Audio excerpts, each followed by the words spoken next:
avait beaucoup de travail à faire. Et c'était tout. Donc, nous cherchions des programmeurs pour écrire tous les programmes.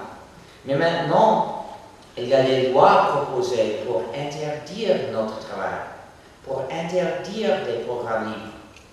Par exemple, aux États-Unis et en Union européenne, il y a des lois qui, plus ou moins, interdisent des programmes libres dans un champ, le champ d'accès aux données cryptées.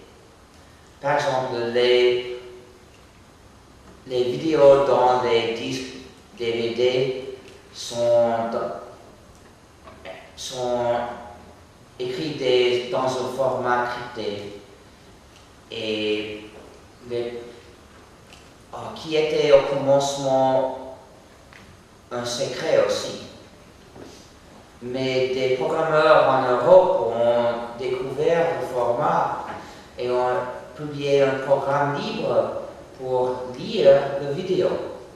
Et comme ça, il y a ce programme qui s'appelle DECSS, un programme libre a rendu possible l'utilisation des DVD dans un système libre.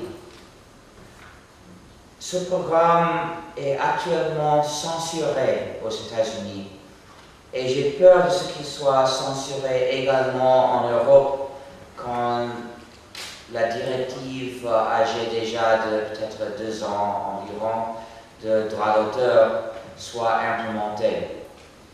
Il reste la possibilité de l'implémenter de manière à ne pas interdire les programmes libres qui font la même chose que les programmes autorisés. Mais qui sait? Mais en même temps, la résistance contre cette directive est le premier exemple de la résistance démocratique contre l'interdiction de logiciels libres. Parce que c'est dans la communauté de logiciels libres que l'opposition a commencé. Maintenant, il y a aussi l'opposition au sein des développeurs de logiciels propriétaires et parmi les économistes et parmi les partis politiques qui n'aiment pas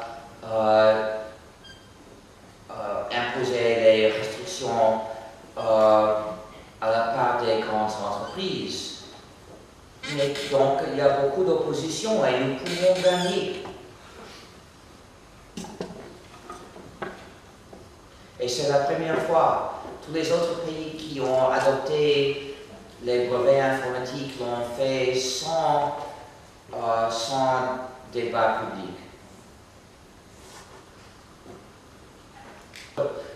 Le résultat final, nous ne pouvons pas voir, parce que c'est l'avenir. Et cela dépend de vous. Si nous battons pour la liberté, peut-être nous pouvons garder la liberté. Si nous ne battons pas, c'est probable que nous le perdrons. Et maintenant, pour terminer, je veux vous présenter mon alter ego.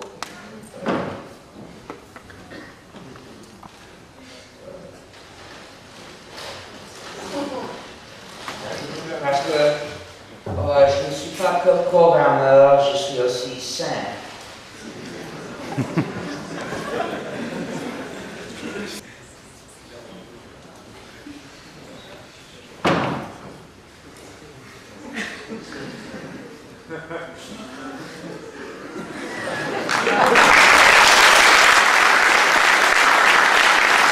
Je vais être un acteur, mon fils.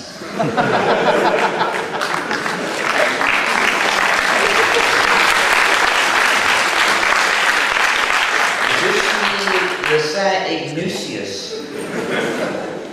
de l'église d'Emax.